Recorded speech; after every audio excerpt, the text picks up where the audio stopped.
Last episode, it looked like we might finally be washing our hands of the Glazers here at Manchester United. Bad news. The Tycoon takeover never happened. Now, we've had a little bit of a funny start to the year, really, and in fact, if you look at the background, you'll notice it's the Champions League background because we are taking on Porto today in our first game, and it's going to be Mora going up against his former club. This is going to be a fun episode today. Last episode, we did leave things with a couple of days left of the transfer window. I did go out and spend a further £20 million. 7 million of that was spent on Karim here, who's a decent little left attacking mid option, one for the future for sure. And Di Pieri, we spent some big money on, yeah, over £12 million paid for this man from Inter. Just one for the future as much as anything. The 19-year-old looks really, really good. Unfortunately, he did get injured very soon after joining, and he has missed over a month of football. Now, since you were last here, we have played 7 games, and in the Premier League, things have gone pretty well on the whole. You can see we navigated a tricky tie against Ipswich 4-0 in the Carabao Cup, beat Everton 1-0 via Bruno Fernandes. He scored a thunderous effort in this game. The lone goal, a moment of brilliance. I'm not sure what the opposite of a moment of brilliance is. A moment of tragedy? That's how I'll describe this next game. At home, opening game of the Champions League, taking on Tottenham. Lost 3-0, and it's the kind of game where I feel like it looks harsh. We did have a goal ruled out due to offside that would have made it 1-1 with half an hour left, but late on we went for it. Porro grabbed a goal, Kulusevski grabbed another, and we lost rather embarrassingly. From there, though, a little comeback against Roma was nice in the Champions League. Evan Ferguson opened up the goal scoring for them before Esteval and Sesko got on the score sheet. Esteval, so far looking pretty good for us. 1 goal in his lone Champions League appearance, and in the Premier League, whilst he only has 2 goals, a 7.16 rating for the 19-year-old really isn't that bad. Given his potential, desperate to give him game time to see him improve, and he is improving. And speaking of the devil, he was also at play as we took on Arsenal. A 1-0 win in this game via an Esteval goal with 20 minutes left was nice. What was less nice was a defeat against Newcastle. We lost 1-0. Most recently, we did beat West Ham 2-0. Esteval and Rico Henry getting some early goals in this game. 2 back post kind of crosses that found their way all the way across. We finished them both to get a really nice away win that was much needed. Now, having a quick look at the Premier League with 8 games played, we are up in 4th. If we win our game in hand, we could move as high as 2nd as well. Liverpool are somewhat running away with things at the top of the table. We've got a chance to reel them in because the second game of today's episode is going to be us taking them on in the league. Now, it is still very, very early days in the season, and we have continued to rotate and mix and match things. You can see, looking at the ratings here, Bruno Fernandes leading the way. Admittedly, he has slowed down a little bit since we've moved him into that deeper role. Elsewhere, Rico Henry has kind of displaced Dorgu as the starting left-back, I'm afraid to say, which wasn't something I necessarily expected to happen, but it has been difficult to ignore just how good Rico Henry has been so far this year. And another player who is improving is Buadi, who in real life is now being linked with Manchester United. Apparently it's been going on a while, but in my mind, the Glazers and the Manchester United scouting team, they must watch the videos. Admittedly, in real life, they're being linked with signing him for 40 million. We paid almost 3 times that in this universe, but he's kind of repaying that. 7.07 rating in the Premier League is nice. And I mean, look at the green arrows and look at the development for the 19-year-old. Now, when it comes to the Champions League, we've not exactly been inspiring, have we, with only the 1 win from 2 games to start. We found ourselves down in 21st. Of course, the top 24 do end up in the playoffs. I would really like to finish top 8 just to skip a knockout round. But if we want to do that, we've got to win in games like this one away against Porto. Borja Sainz is their key man, the left attacking mid. Fantastic little player. Great with the ball at his feet. Not going to be an easy player, I think, to keep quiet today. But, well, that is exactly what we are going to try and do today as we hop into this game. Now, in terms of team news, I mentioned Rico Henry coming into the starting 11. With the exception of that, I've not been chopping and changing the starting 11 too much. Rashford has found himself down the pecking order. Obviously, Fernandes occupying that deeper role. And I do feel like with Mora and also Esteval and Buadi, we've got these players in their late teen years that I'm just giving loads of first-team football to. They're all performing and stepping up, but most importantly, they are developing. The long-term future looks secured. On the bench, Yoro is injured, so yeah, he's not going to be available for today's game. I feel like we have been a little bit hit and miss so far this year. I have reverted some of the instructions I changed at the start of the year. Bypass press is still on. Pass into space is back on as well. And in general, we're going back to our roots and playing direct. I've tried to play some ticky-tacky football. It's not working with our players. Also, this is my first time seeing all like the Champions League cutscenes and stuff. Of course, we had the Champions League cutscenes previously in Football Manager. I feel like with the new visuals, they have been elevated slightly. Obviously, a lot has been discussed about the graphics in Football Manager this year. For a Football Manager game, these are absolutely ridiculous and beyond what I would ever have expected, say, if you'd asked me 5 years ago. In the context of modern gaming, it's not revolutionary. But if this is the baseline for the future, I'm kind of okay with things. Okay, let's get into this game. I don't know why we need 3 different camera angles. I feel like I should have my hands behind my back as I watch this game play out. They've got Vitor Roque up top. He is a scary little Brazilian forward for us to try and keep quiet. Obviously, I'm sure they're thinking the same about Esteval and their former man Mora in the middle. Also, I did update to the latest hotfix, didn't I? It's broken the in-match stats for this game. Maybe if I restart the game, it will fix them. But I'm already into the match now. We're going to have to fly blind with no stats. And Borges signs, pulling my pants down. I mean, I did identify him as a threat, didn't I? Turns out I know ball. I know the dangers. De Ligt, not the most athletic of all our centre-backs, is he? And he did turn like a truck there. I mean, not having match stats, somewhat problematic. But we can win. We can win. It's going to be fine, I hope. Halfway through this first half, they have got a free kick in a bit of a dangerous area here. It's going to be whipped in by Oscar Bob. Oscar Bob plays for Porto in this universe. It's 2-0. Kivior, the former Arsenal man at the back post. But Oscar Bob, is he on loan or have they signed him? I've got many a question. That header, by the way, it couldn't have been put in a better spot. Looped over the keeper into the top corner. Just to confirm, that is the Oscar Bob. To be fair, I thought he would be a little bit better in Football Manager this year. He's still quite good. Right, 10 minutes left of this half. There's been very few chances for either team, but the chances that have come, Porto have taken thus far in this game. I am not happy with what I've seen here. I am going to shake things up at half-time. Half-time is rapidly approaching, and not a lot happened in that first half. The match momentum definitely paints a picture, though. We were not good enough. You've been terrible so far. Sort it out. Okay, look, we are 2 goals down in this game. I've got to be honest, I can't see the stats, but I don't feel like Porto have been dominant. There's not been many highlights in this game. It's been a set piece in that early goal, a moment of brilliance from Sainz. Now it's on us to try and change up this half and change the momentum. And, well, that's not exactly happened through the first 10 minutes here. I'm going to bring in Ahmad at right back. I'm going to bring in Dorgu at left back as well. I'm looking at the centre attacking mid thinking, is it time to change things up? Mora has not been at his best here. You know what? I'm going to bring it in Buemo, and I'm going to make another change. I'm going to bring in Ryan for Sesko. Ryan has continued to improve. He's only got 1 goal in his last 5, but Sesko's form hasn't been that much better. 4 changes made before the hour mark is a little bit bold, but I feel like we've got to try and change things up in this game. Try and get it forward if we can. And, well, maybe, just maybe, we can make something happen here. Mark Guéhi, Murillo, plays it to De Ligt, back to Guéhi. Knocking it through the middle. With that lone striker, we could play through that press with our 2 kind of man centre-back and then Murillo stepping up to make a 2 DM setup. I suppose then it's about this next killer pass. That is a sensational ball. Dorgu! It's offside. It was such a good finish. I was really ready to celebrate. I was trying to look over at the linesman, but he wasn't on screen to check. I kind of knew in my heart of hearts he was off. I mean, maybe this here is a slight reason for optimism. He just went half a second too early. What about the finish, though? William Gomez to Diassi for them. They are, well, trying to play the ball here. But I'll tell you what, they've got a very high line that Ryan could definitely exploit if we can get a turnover in possession. Froholt, Fernandez, Diassi. The turnovers happen. Now we need to use that pace. And Buemo getting in behind. Has no one in support. He's all on his own. And that finish at the end of it was lacking. Buadi with the ball. Gives it to Bruno. Murillo trying to play it forward. That was a very ambitious ball to Ryan, who needs to engage in the press. The Brazilian, a little bit lazy with his pressing there, but we forced the long ball anyway, and we've managed to latch onto the loose ball. Murillo, Fernandez, Embuemo, Ryan, in behind, hits the crossbar. And I feel like this is a game where the momentum is with us. We're on the comeback, but we just can't find a way through.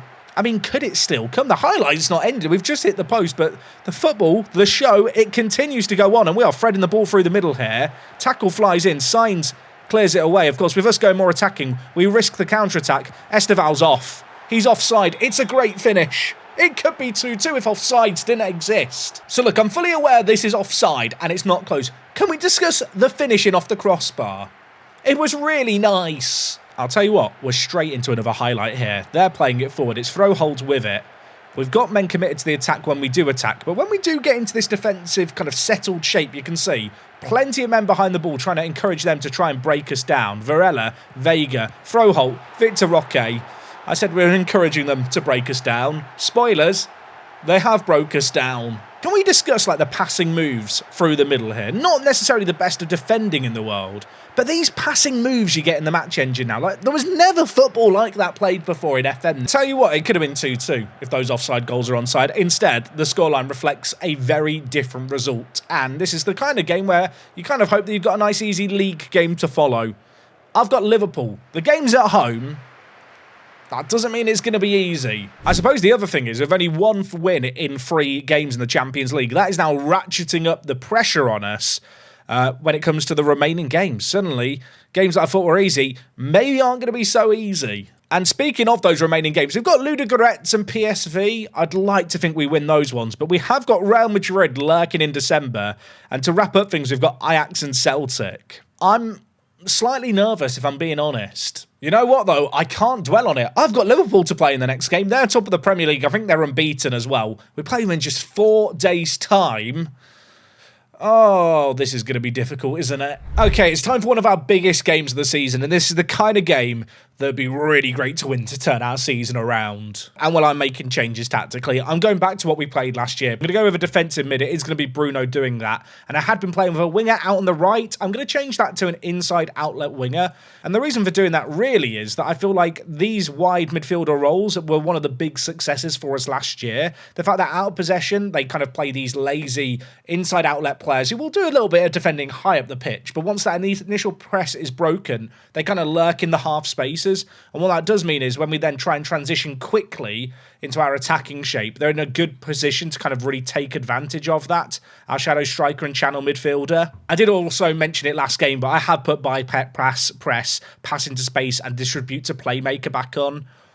Yeah, I feel like I've just got to go back. I changed stuff from last year, and I don't think I needed to change it. In terms of team selection, you can see here, I'm going with the exact same team that just got spanked by Porto. I'm going to give these players a chance to prove their worth. I've rested them all. They should all be fresh as a daisy. Plenty of options on the bench, though, if we do need to change things up. Just realised, nearly left Sam Johnson on the bench there. No, Woody Cambuala is going to be our backup plan. Okay, let's see if we can step up in this game and just try and create a little bit more going forward. I don't want to be blunted in this game here. Looking at that Liverpool team, playing Verts on the left is a little bit interesting. They're playing a 4-3-3.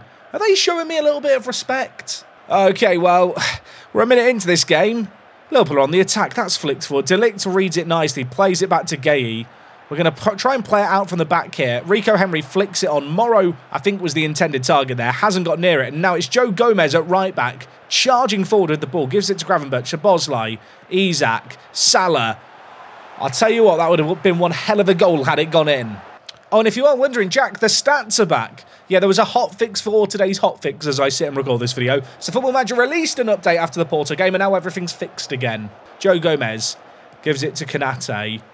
Sesko, not exactly doing a great deal of pressing from the front, but that is our game. We want to invite teams forward, leave space in behind to get in behind us. Bruno Fernandes flies in with a tackle. Referee plays an advantage.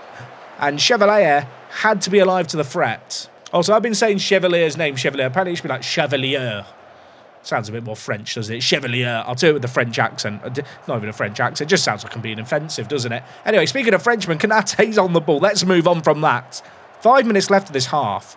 0-0 wouldn't be a bad result, but having said, I want to see us be attacking. I want to see us better going forward. This isn't exactly what I want to see, and while Mo Salah is a dangerous man, and Liverpool is not the kind of team where you can expect to get anything from the game without scoring, and that is why Alexander Isak gives them the lead. I mean, to be fair, Liverpool have been absolutely rampant so far this year, but as soon as they get into this kind of spot on the pitch, you have to be nervous. But Szoboszlai's shot was blocked, and it did fall very fortuitously there to Isak. I feel like I've got to have a change of plan in the second half. This just hasn't worked, has it? We've not really done anything. Admittedly, until their header in the 6-yard box, they hadn't exactly done a great deal either. It definitely inflated their XG. But I do just feel like we've got to try and change something up here. And I'm thinking about what that something should be. I might be about to do something controversial here. I think I'm going to change up our shape quite a bit. I'm going to bring in Kobe Mainu to play as the box-to-box playmaker, much like he did last year. And then in possession, I'm actually going to go to a front two in this game. And I'm going to play Ryan out on the right-hand side as a channel forward.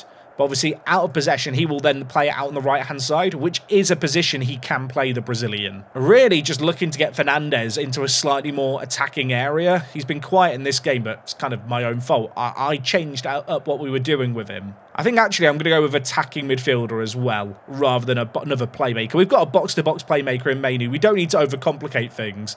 And Henry, you know what? You can go as a winger for this second half. Out of possession, I'm actually going to move the wing-backs in to make even more of a back five than they have been playing. But I will just put them, actually, on pressing full-backs. We've got a second half here to try and make something happen. And, well, we could have a chance here. Rico Henry throws it to Mainu. Henry can have two players now to aim for in terms of strikers. Gives it to Sesko. He turns on a sixpence.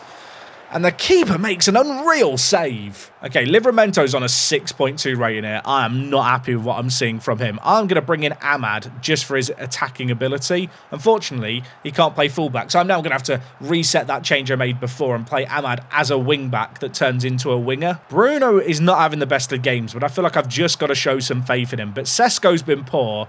I'm going to bring in Marcus Rashford. I can already imagine the fans booing him as he comes on here. If he scores against Liverpool, he'll be a hero once again. I don't know how I feel about the asymmetric defensive shape, but needs must. And you know what? It might be premature. I'm going to go for it. We're going to attacking. Liverpool have not had a shot, I don't think, in this second half. With 20 minutes left, they've had a lot of the ball, but not created a great deal with it. I just want to see us try and make something happen. Well, maybe that's going to emerge here, because we've got a chance. Henry with the ball. Oh, what a little run that is. Floats it back post. Ryan is there. Van Dijk always going to win that aerial duel. And now Szoboszlai bringing it forward. Buadi, though, battling away. Ahmad skips past his man. Cuts inside. Ryan. Rashford. Bruno Fernandes is offside. How many offside goals am I going to have today? VAR's going to check it, but the pop-up has already given me the spoiler. I don't need to be shown this, Football Manager. I know it's not going to count. Ahmad, Ryan, Rashford, all the subs linking up, but Bruno just didn't time his run correctly. Given how good Liverpool have been this year, this isn't a bad result. I mean, it's better than what we saw against Porto, I think is what I'm thinking. Apparently, Rico Henry's looking exhausted and might want to come off. We can bring in Dorgu. We've got one sub left. That's a foul. Verts, give him a red card.